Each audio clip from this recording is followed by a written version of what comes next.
Здравейте отново с Easy English BG, лесен английски за българи.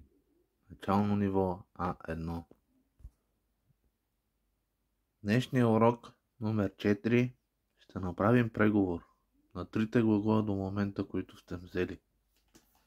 Глаголът to be, съм, глаголът have, имам и do, върша, правя. Въведение на днешния урок. Какво ще преговорим днес? Значение и употреба на глаголите to be, съм, have, имам, do, върша, правя. Утвърдителни, отрицателни и въпросителни изречения. Чести грешки и упражнения. В тази таблица може да видите трите глагола в сегашно време. Ако харесвате такива таблици, моля пишете ми в коментарите, ще направя подобни и за бъдеще време, и за минало време. Оставете обратна връзка в коментарите. Благодаря ви. Нека продължим с урока. Личното местоимение. I am. I have. I do. You are. You have. You do. He does. He does. He does. We are. We have. We do. You are. You have. You do.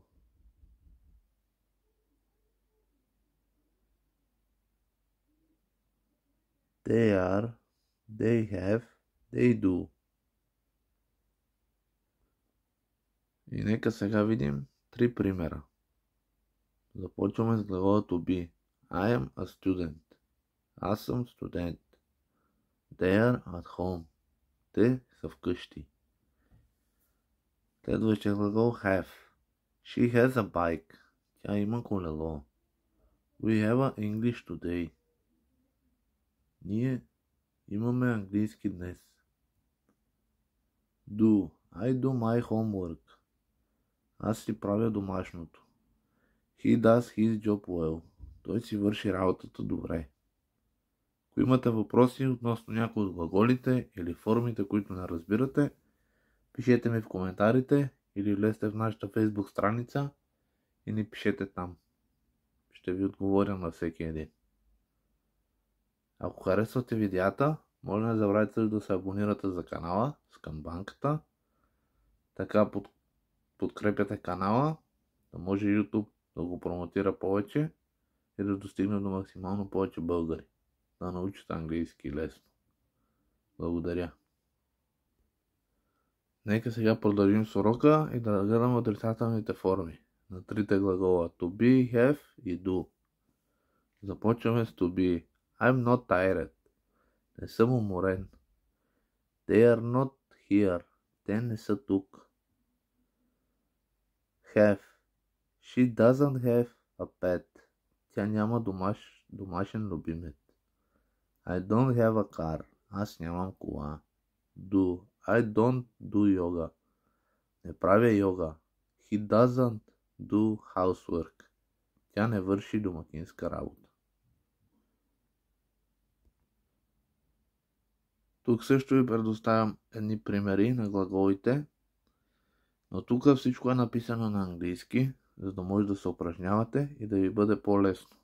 Да видите как се пишат на английски думичките и да се упражнявате и да пишете и вие на английски. Преговор на английски review. Глагол на английски verb. И започваме. Present simple positive. Личностно местоимение. Отдясно виждате въпросите на английски зададени. Започваме с глагола to be. I am, you are, he is. Трите форми на глагола. Отдясно имате един въпрос. Are you happy? Ти щастлив ли си? Следва глагола have. В present simple positive. Are you, we, they, have, he has. Do you have a car? Ти имаш ли кола? И последния глагол, който сме взели до момента, глагола do.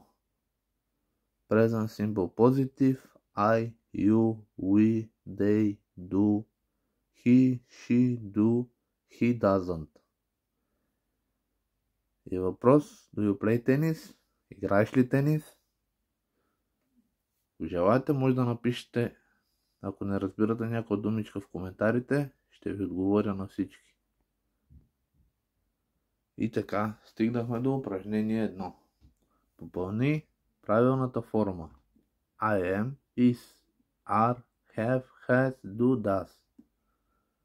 Като за пример, въпрос номер 1. I, избирате I'm a student, I'm a student, I are student, I have a student, I has a student, I do a student, I does a student. Моля да пишете своите отговори в коментарите, ще ги проверя и ще ви дам обратна връзка. И ще ви кажа къде имате грешка. Благодаря.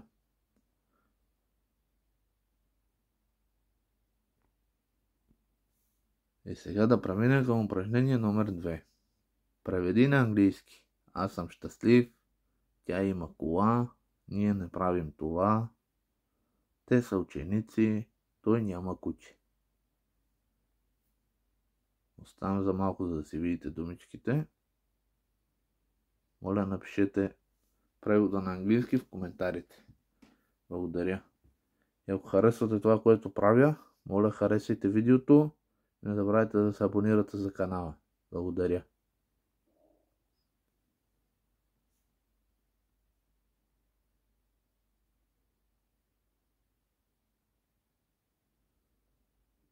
И така, като за финал, ще оставя 5 въпроса, които може да им отговорите и да ги попълните с правилната форма. Въпрос 1. Може да изберете между I, B и C. Кой е верният отговор според вас? Do, does или has? Оставете отговора в коментарите си. Въпрос номер 2 по същия начин. I am not tired, I am is tired, I are not tired. Въпросите са много лесни. Просто трябва да следвате логиката на езика. Всеки език има логически последователности. Въпрос номер 3. Правилната форма has, have, had.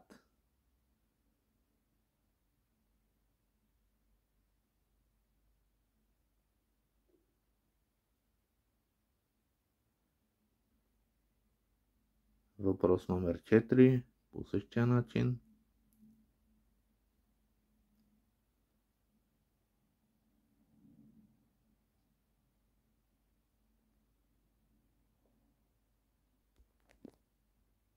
Въпрос номер 5. По същия начин попълнете формата. Не забравяйте да оставите вашите отговори в коментарите. На края на видеото ще видите правилните форми и всички верни отговори. Но моля, не копирайте, а се постарайте сами. Ако правите грешки, не се притеснявайте, нормално е в началото всеки да прави грешки. Това не трябва да ви спира. И тук, както виждате, може да проверите своите верни отговори. На първи верният отговор е does. Does she have a dog? На въпрос номер 2 I am not tired. На въпрос номер 3 They have a new car. Do you play football? He has a brother.